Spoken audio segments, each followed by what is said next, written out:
장군의 전승에 이제는 우리 호남에 또는 전라자수형의 그 영민들의 정말 피땀 흘려서 싸웠던 그 노력의 대가가 같이 다뤄져야 돼요.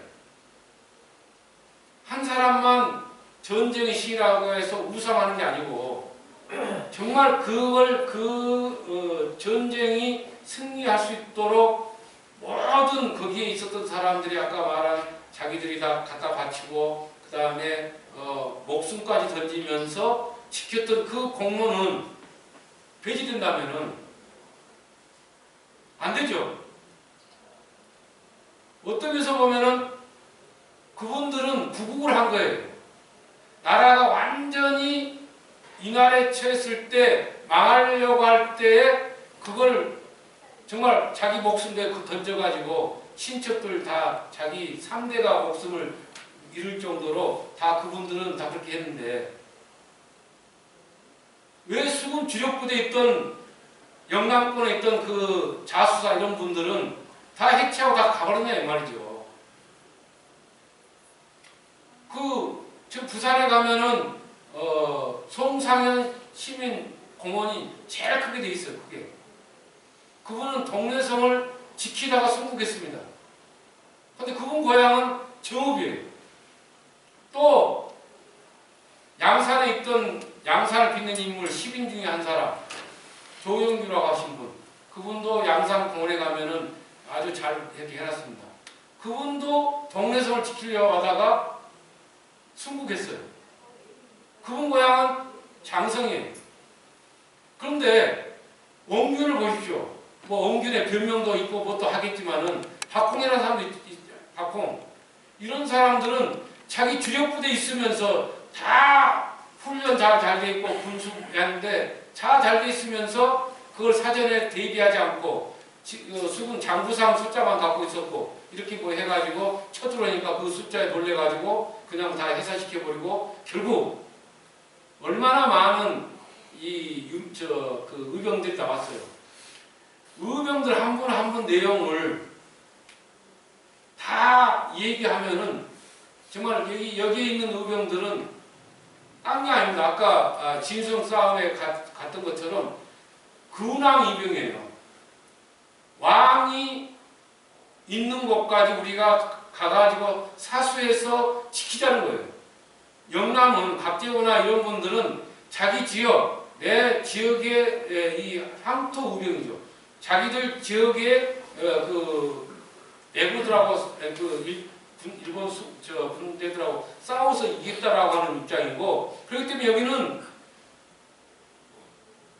수많은 사람들이 왕을 구하겠다고 올라가다가 용인에서 또 일본군한테 엄청나게 죽습니다. 한 4만 명 죽는 숫자가 나오고, 또 금산에 가가지고 또 전투하고, 심지어 게릴라 전투에서 아까 상주에 가서 전투하고, 이런 게 다 이쪽에서 진정한 나라를 지키는 사람은 목숨을 바쳐야 돼요. 말로만 하는 게 아니라 정말로 목숨을 바쳤던 사람, 그게 호남 의병이 임진왜란 목숨을 내고 지켰다고 하는 이 내용이 지금 제가 오늘 증거한 내용입니다. 그렇기 때문에 우리가 이분들의 내용들을 좀이라도 좀 알아가지고 주위에 전파해서 정말 호남이 왜곡되지 않게, 호남의 이미지가 정말 나쁜 이미지가 아니라 이렇게 중요한 역할을 했다라고 하는 것을 우리가 얘기했으면 좋겠다. 이런 입장에서 오늘 얘기하고 이상 마치겠습니다. 혹시 뭐 질문 있으십니까?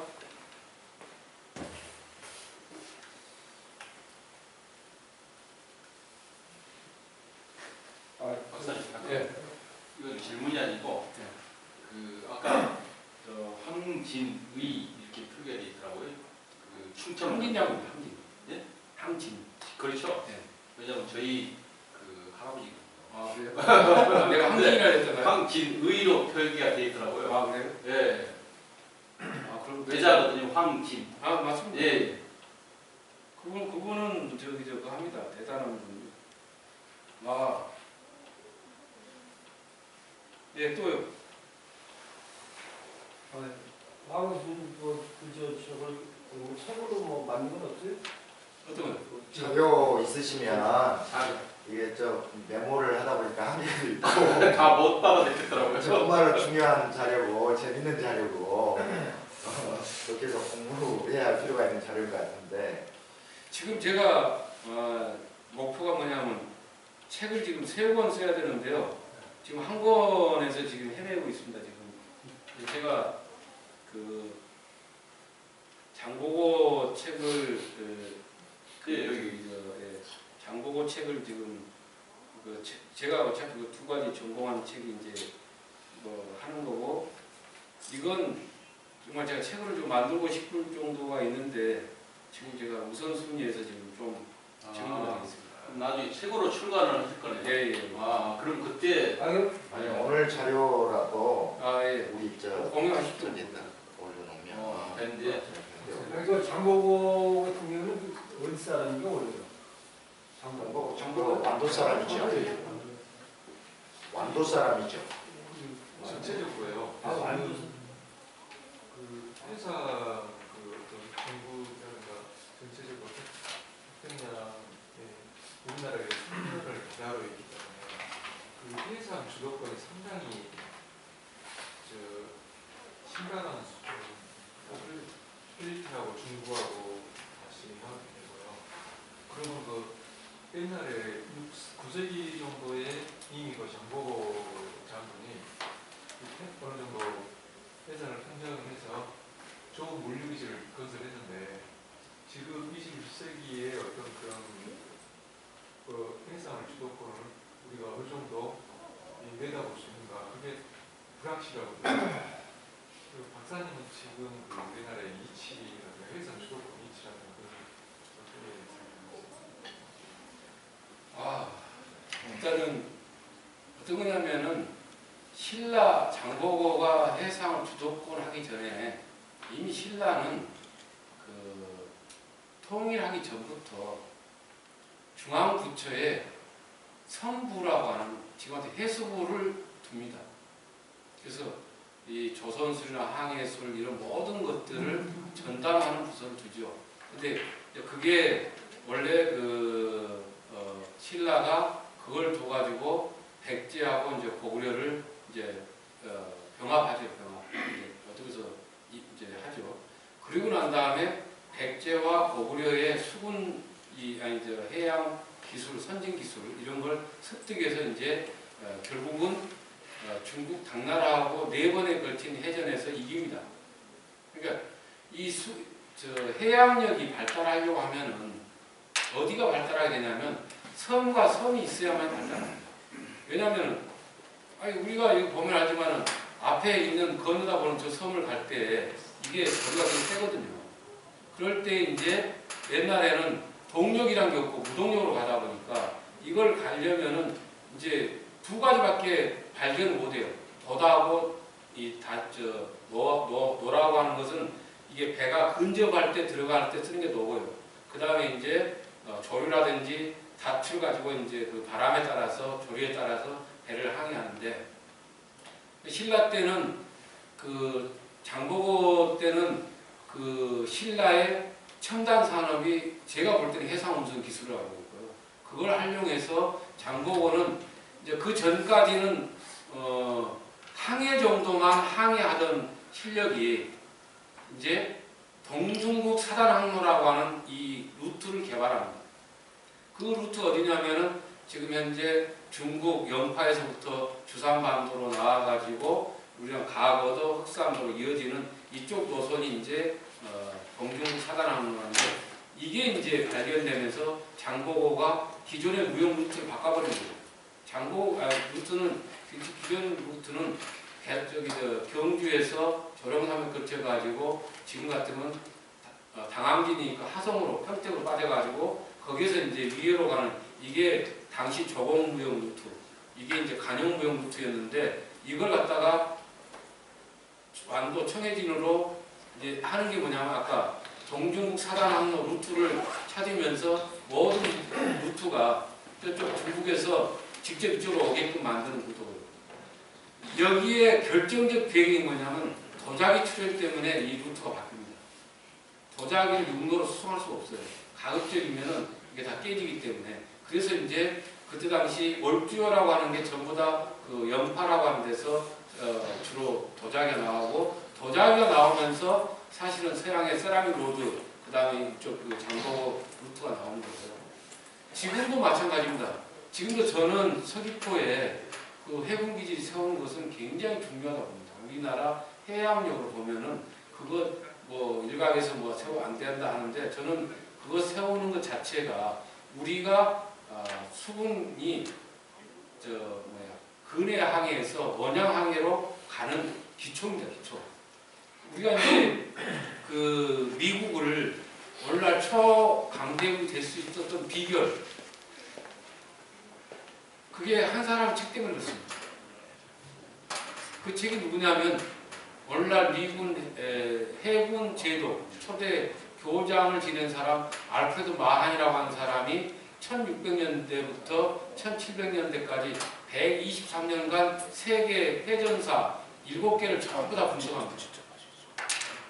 그 전까지는 전쟁이 일어나면 다 육지에서만 생각하지 바다에는 아예 생각을 안 했어요.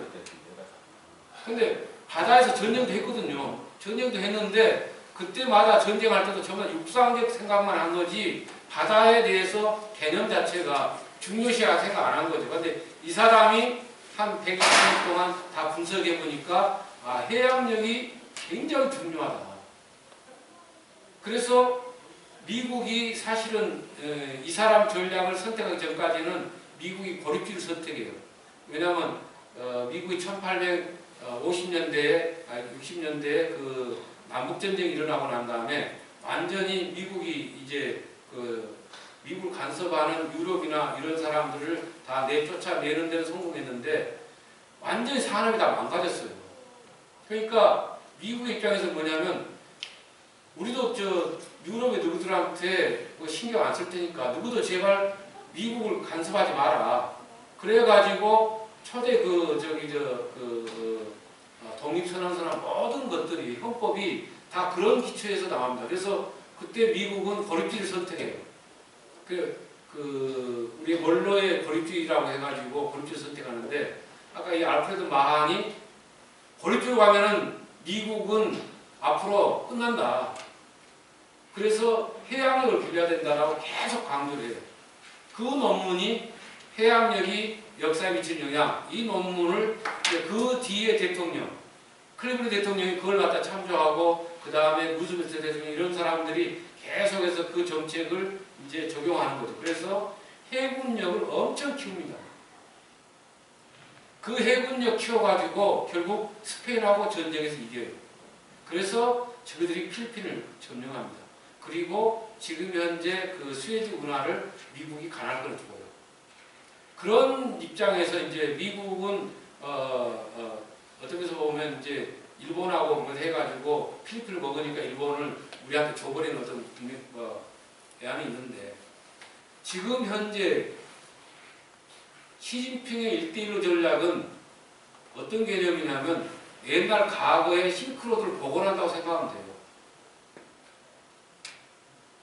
그러니까 당나라가 처음으로 군대를 그 히말라야까지 넘어가지고 저 파키스탄 저쪽 넘어가지고 인도까지 쳐들어가는 게 당나라 때의 일입니다. 고선희 장군이 근데 751년에 아바스 왕조하고 탈라스 전투에서 거기서 이제 지지요. 그래서 그때 포로 3만 명이 다 잡혀가가지고 그 사람들이 유럽에다 전파한 게 종이, 나침판 이런 과학 문명을 그 사람들이 이제 유럽에 전파한 거고, 이 탈라스 전투 때문에 지니까 이쪽 이제 아바스 왕조, 이스라엘 왕조가 당나라하고 대치하면서 실크로드가 자연적으로 소멸되게 돼요. 이쪽이 막아버리죠. 동서무역은 그 전까지는 전부 다 실크로드 통합니다. 낙타에다가 이걸 싣고 가는 건데, 그리고 난 다음에 또 하나 변화가 뭐냐면 중국이 당나라 때 그 전부터 계속해서 베이징에서 그 중국이 이렇게 서해안으로 흐르는 5개 강이 있어요. 5개 강을 전부 다 잇는 거죠. 그게 경양대운하입니다. 항구까지 있는 이 대운하가 개설되면서 아까 바닷길로 열리는 거죠. 왜냐하면 물건을 갖고 베이징에 장안에다가 가려면은 당연히 배로 싣고 가는 게 훨씬 낫지 낙타 싣고 가는 거 훨씬 안 나아요. 그러니까 자동적으로 이제 그 실크로드, 세라믹 로드라고 해상 실크로드 강화되고 그래서 정화 탐험대 보면은요 3만 명이 타고 갑니다. 배가 그 40몇 척에 3만 명이 타고 갈 정도로 대규모 그 명나라 해군력이 해양력이 대단해요. 그런데 조선도 그렇고 그때 명나라도 그렇고 전부 다 해금 정책 쓰죠. 하도 외부들이 쳐들어오니까 이따 이놈들이 약탈 못하게끔 섬에 뭘 이렇게 짓고 있으면 다 뺏어가니까 아예 공도 정책을 써요. 섬 나가는 걸 막아버려요. 조선시대 때 섬 가는 놈들은 전부 다 범죄자들 나가요. 범죄자.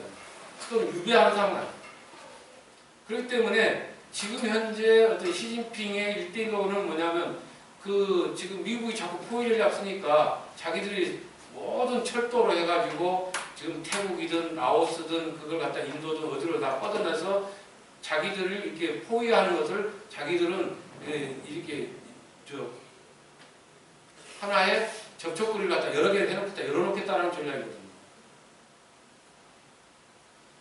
제일 아쉬운 게 지금 현재 한진 해운입니다. 우리나라가 그동안 바다에 관련돼서는 정말로 아주 이순신도 있지만 장보고 때처럼 우리나라가 해군력이 5위 안에 들었죠. 5위 안에. 근데 이 이명박의 그 4대강, 그다음에 박근혜 정책이 없어요. 정책이. 한진 해운을 저렇게 망하게 하면 안 됩니다. 저건 뭐냐면은 그 전까지는 우리나라 조선이 발달된 이유가 뭐냐면 사시사철 용접할 수 있는 것 때문에 그래요. 그러니까 조선업이 근데 발달됐잖아요. 근데 지금 현재 2008년도 세계 경제 흐름이 단축되면서 물량이 줄어들고 뭐 하는데 계속 선박 키우는 일만 해왔거든요. 그러니까 조선은 왜 망하냐면은 해양 프레트 잘못해서 망하는 거고 해운업을 저렇게 망하게 해서는 안 되죠. 저건 뭐 좀 돈 투자해가지고 해야지.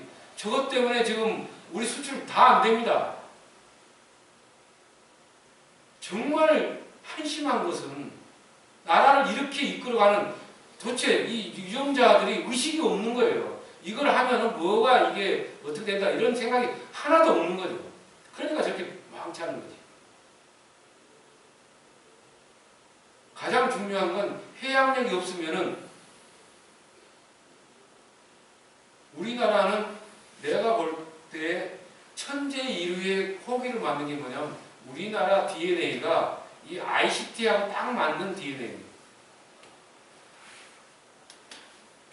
일본 사람들은 산업화에 잘 맞습니다. 거기는 그냥 꼼꼼하고 거기 왜냐면 대량 생산하는데 뭐 하나 잘못돼 버리면 돈이 엄청 마이너스 되기 때문에 거기는 천투천명의 장인영신이 반영돼가지고 산업화를 거기 잘합니다.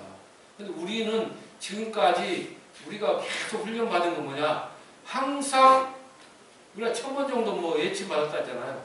도망다니는 것만 생각하니까 어떻게 하는지 눈치 보고 그 다음에 빨리빨리 움직였던 것들이 우리가 지금 이 디지털 쪽에 딱 맞는 거예요.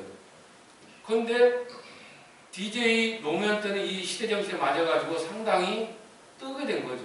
그래서 한류가 뜨고 우리 뭐 어떻게 떴죠. 그런데 그 이후에 정책이 지금 현재 IT 쪽으로 가는 게 아니라 육론 쪽으로 가고 육상 위주로 가고 그 토건 쪽으로 가고 있잖아요. 그러니까 지금 나라가 시대의 흐름하고 정반대로 가니까 이렇게 되는 거죠. 제가 알고 있는 상식을 말씀드리겠습니다. 제가 아는 상식범입니다. 우리나라는, 우리 민족은 고대 시대부터 지금까지 해양 국가였는가 아니면 비해양 국가였는가 라고 질문을 드린다면 우리나라 역사상 조선시대 이전에는 해양 중심 국가였다. 왕성한 해양 활동을 근간으로 해서 국력을 키워왔었다. 저는 이제 그렇게 말씀드리고 싶거든요. 그래서 그 신석기 시대부터서 고래루트를 찾아서 알류션 열도를 건너서 알래스카까지 또 로키산맥에서 인디언까지 그 중간중간에 우리 그 민족의 그 고유 온돌이 발견이 되고 그것이 고래뼈를 이용한 여러 가지 도구가 발견이 되고 그 다른 민족에서 발견될 수 없는 그 온돌 그건 전부 해상 활동을 통해서 이루어져 왔다. 또 이제 고구려도 막강한 해군력이 있었기 때문에 이 중국의 수나라나 당나라를 제재할 수 있었다. 또 백제의 관비성을 공격할 때도 육상이 아니라 수군에 의해서 있었다. 또한 이제 백제도 이제 이 학수 백제 시대에는 중국의 요서 쪽에 대륙 백제가 있었고 해양에 외백제가 있었다. 일본뿐만 아니라 남중국 쪽에도 영향을 미쳤던 분노가 있었다. 그러면 그런 전제 조건에는 왕성한 해상 활동이 있었고 또 이 견훤이가 나주 세력과 이 갈등을 일으켜서 결국은 왕건한테 이게 뺏기게 된 것은 나주에 기반한 영산간의 해상 세력과 왕건의 예성강 그 해상 세력의 서로 오랫동안 그 관계를 맺었던 교류 관계로 인해서 결국 왕건을 지원할 수밖에 없었고 그 오래된 지원 관계를 끊을 수가 없기 때문에 견훤이하고는 그 배타적인 관계가 있었다. 그리고 이제 고려 시대 때도 마찬가지 지속적인 해상 활동이 있었는데 이조 시대에 이제 이성계가 반란을 해서 이제 조선 왕조를 세우면서 이제 성리학을 받아들이고 중국 황제로부터 책봉을 받아야 되기 때문에 그래서 이 명분을 세워야 하기 때문에 중국의 이 4대 정책, 성리학 정책을 그대로 받아들일 수밖에 없었고 그것만이 이제 국민들한테 주입시키고 그걸 통해서 국가의 기본 유학을 통해서 이제 불교를 이렇게 펼쳐가고 유학에 의한 유교 국가를 만든 것이었다.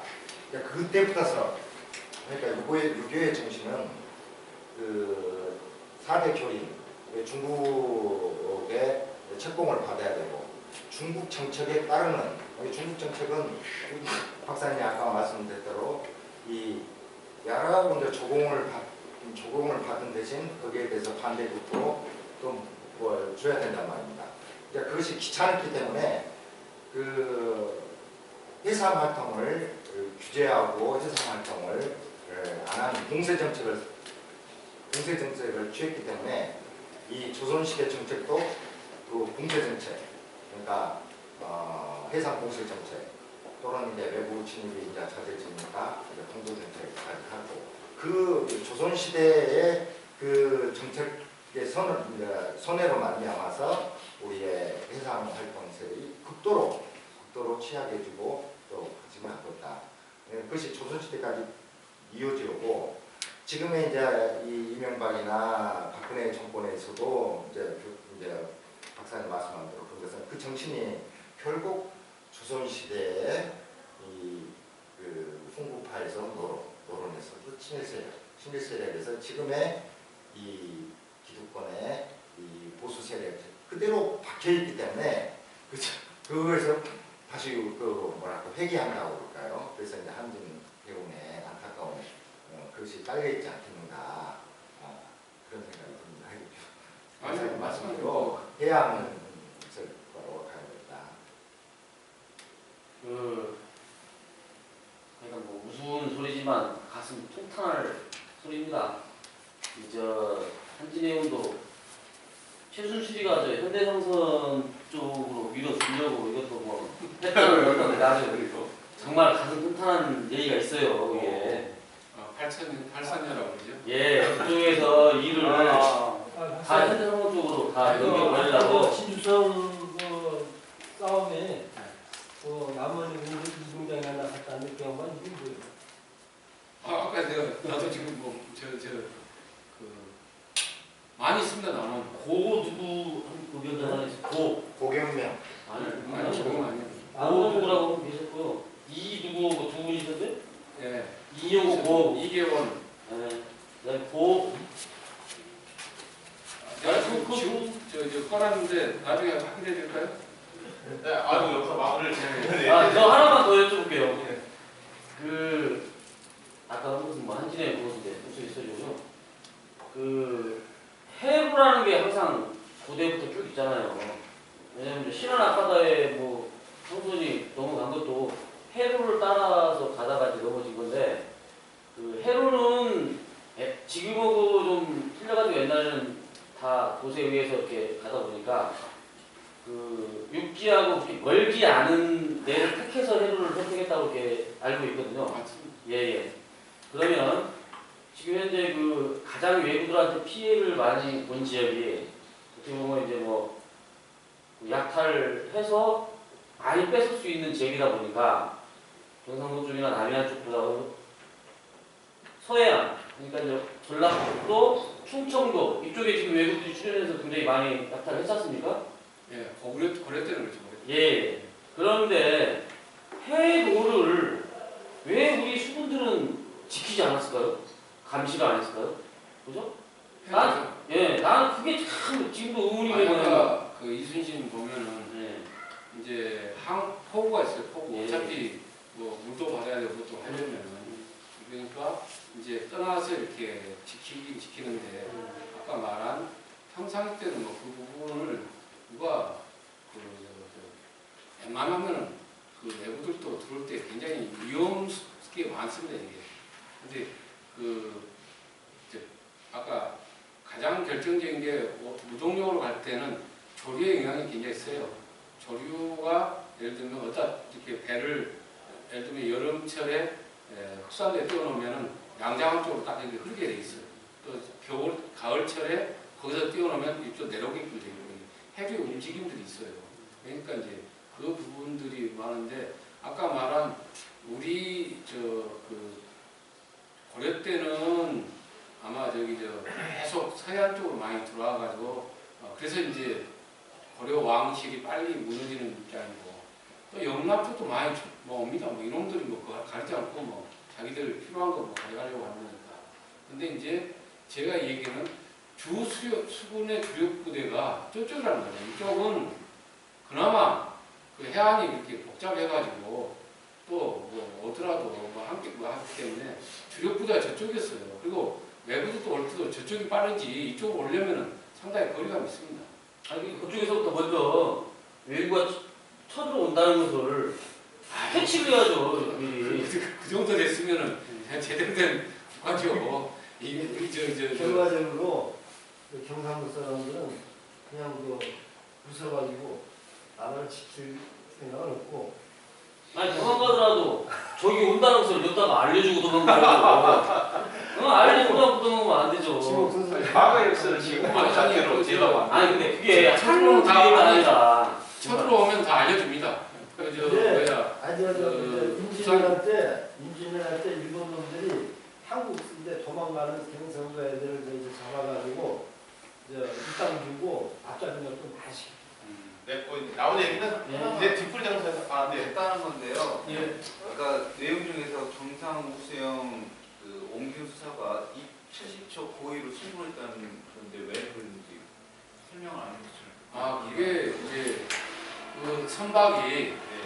이제 자기를 지킬 수 있으면 괜찮은데 뺏겨버리면 외군한테 그게 하나의 이용될 수 있잖아요.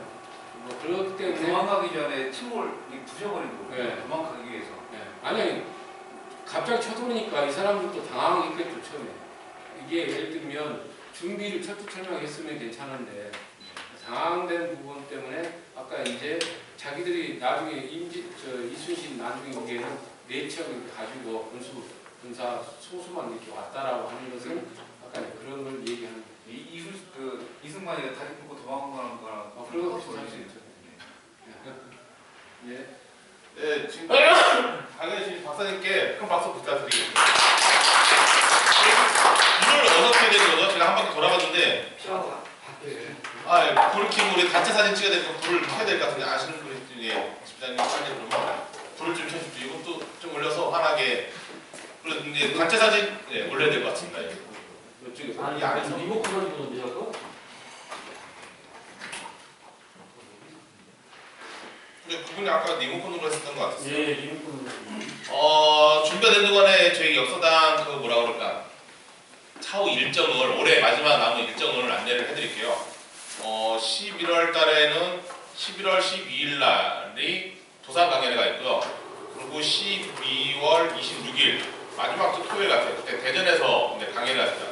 대전에 많이 참석을 해주시고요. 그리고 12월 달에는 광주가 한 번 더 있죠. 11월 5일에 한 번 더 있는데 한 번 더 있고 그리고 이제 우리 역사단 전체 송년회를 아마 이제 계획을 잡고 있습니다. 서울에서 이번 송년회를 기점으로 해서 사단법인 문제가 이제 정식적으로 발표가 될 것 같아요.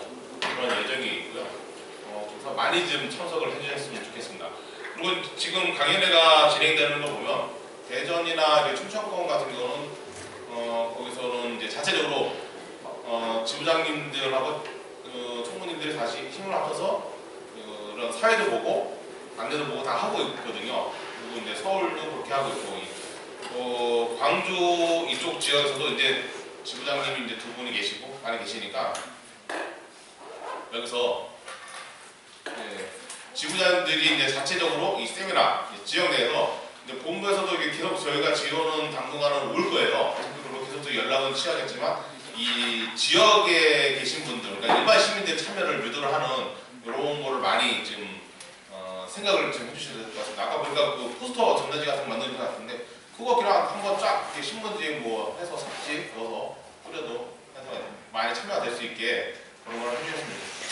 전체 사진에 한번 단체 사진 찍겠습니다. 앞으로 나오셔서 같이 단체 사진 한번 찍고 그리고 뒷풀이 장소가 어떻게 장소가 나왔나요?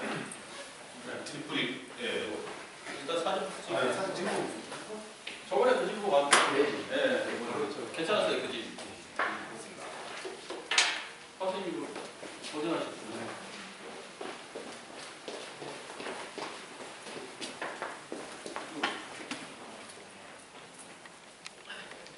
예, 2시간. 1시간 한 50분.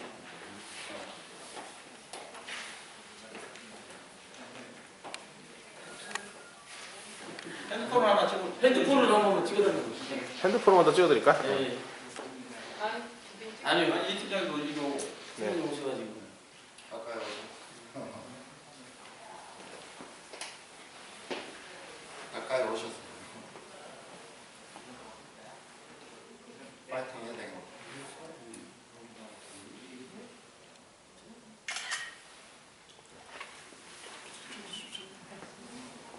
역사 광고로 갑니다. 아니, 역사 광고 파이팅. 역사 광고. 한 번 더? 한 번 더 찍을까요? 하나, 둘. 역사 광고. 파이팅!